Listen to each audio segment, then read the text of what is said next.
हाँ जी बेटे, good morning. जो आज का टॉपिक है वो है फ्री वैलेंस। तो बेटे ये जो फ्री वैलेंस है ये क्या है? तो सबसे पहला सवाल बच्चों के दिमाग में ये उठता है कि वैलेंस इलेक्ट्रॉन और फ्री इलेक्ट्रॉन में क्या फ़र्क है। तो बेटे सबसे पहले तो आपको पता होना चाहिए कि फ्री वैलेंस का मीनिंग क्या है और ये कैसे अलग है फ्री इलेक्ट्रॉन्स के कंसेप्ट से। तो बेटे free valence is a reactivity index applied mostly to radical reactions of conjugated systems.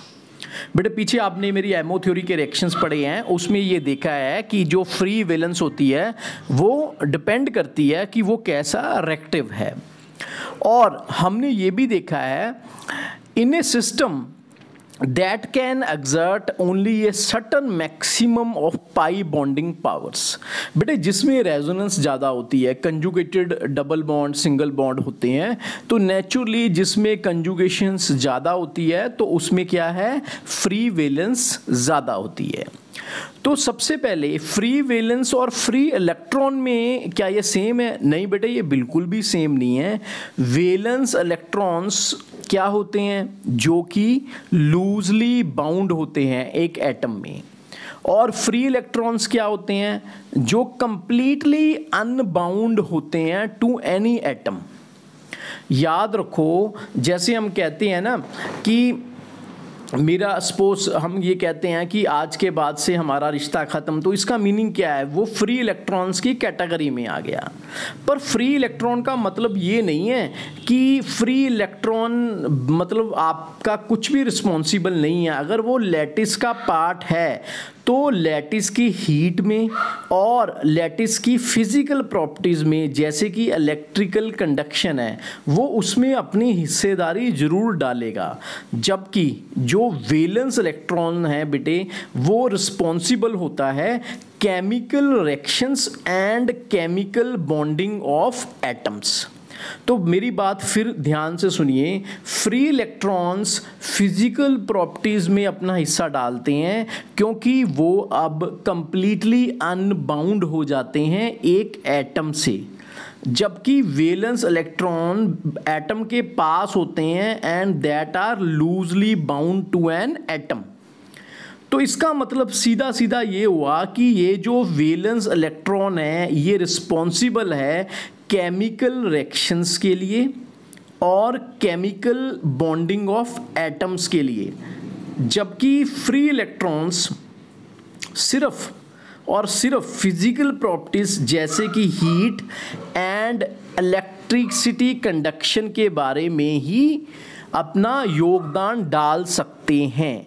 अब हम ये यूटिलाइज करेंगे कि ये जो कंसेप्ट है ये कहाँ लगेगा, इसका यूटिलाइजेशन क्या है। हाँ जी बेटे, पिछली स्लाइड में आपने देखा वैलेंस इलेक्ट्रॉन और फ्री इलेक्ट्रॉन्स में क्या फ़र्क है। कई बार बेटे एक शब्द आ जाता है वैलेंस। वैलेंस होता क्या है? वैलेंस वैसे केमिस्ट्री में एबिलिटी ऑफ एटम्स और elements to combine to form molecules हैं। तो बेटे इसमें ये एक होल नंबर है जो कि रिप्रेजेंट करता है वैलेंस। बेटे वैलेंस इलेक्ट्रॉन की बात नहीं कर रहा, फ्री इलेक्ट्रॉन की नहीं बात कर रहा। ये तीसरा कंसेप्ट है वैलेंस, जो कि ये आपको ये बताता है कि एटम की क्या या ग्रुप की एबिलिटी है दूसरे के साथ कंबाइन करने के लिए। तो अब आइए अपने कंसेप्ट पे। कंसेप्ट है हमारा फ्री वैलेंस।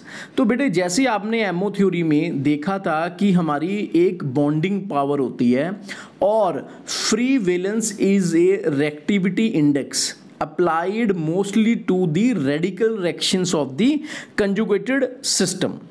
तो बेटे इसका यूजेस क्या है? याद रखो, हम लोग कहते हैं ना कि अगर हम कोयले को जलाएंगे तो वो जल्दी जलेगा as compare to the piece of wood, क्योंकि उसका सरफेस एरिया ज़्यादा है। तो हमारे में जहाँ पे सरफेस केमिस्ट्री आती है वहाँ पे ये एप्लीकेबिलिटी इसकी ज़्यादा बनती है। Activity of catalyst is due to the presence of free valencies. अगर बेटे सिंपल सी बात है, हम कहते हैं कोयले की एक्टिविटी ज़्यादा है क्योंकि उसमें फ्री वैलेंसीज ज़्यादा है जिसमें जितनी ज़्यादा फ्री वैलेंसीज होती हैं उसकी एक्टिविटी उतनी ज़्यादा होती है। अगर हम कहें क्या हम इस कंसेप्ट को, इस एक्टिविटी को बढ़ा सकते हैं? बिल्कुल हाँ बेटे, आप उसको बढ़ा सकते हैं अगर आप उसको डिवाइड कर सके, छोटे छोटे पीसीज में उनका सरफेस एरिया बढ़ा सके। तो एक चीज़ और, जो एमओ थ्योरी वाली आपकी फ्री वैलेंस का कंसेप्ट है वो मॉलिक्यूलर ऑर्बिटल वर्जन पे एप्लीकेबल होता है, एमओ थ्योरी के बेस पे, और वो बेटे थेल्स रेजिड्यूल एफिनिटी के बेस पे होता है। तो सबसे पहले आप ये देखिए कि कूल्सन ने अपना फ्री वैलेंस का कंसेप्ट एक इंट्रोड्यूस किया था जिसमें उसने कहा था कि जो फ्री वैलेंस है Fi, आप क्वेश्चन नंबर 1 देखिए, is equal to N max minus N I है। तो एन मैक्स क्या है? एन मैक्स बेटे आपका नंबर ऑफ अनसैचुरेटेड आपके कार्बन कंपाउंड्स के या डबल बॉन्ड्स हैं। तो एन आई क्या है? एन आई है आपका जो मॉलिक्यूल है, आपका जो इलेक्ट्रॉन है, वो कौन कौन से इलेक्ट्रॉन पे रेजोनेंस के कारण गया है। तो जितना बेटे मैग्नीट्यूड होगा फ्री वैलेंस का क्वांटम के हिसाब से, उसमें उतना ज़्यादा वो ससेप्टिबल होगा फ्री रेडिकल के अटैक के कारण।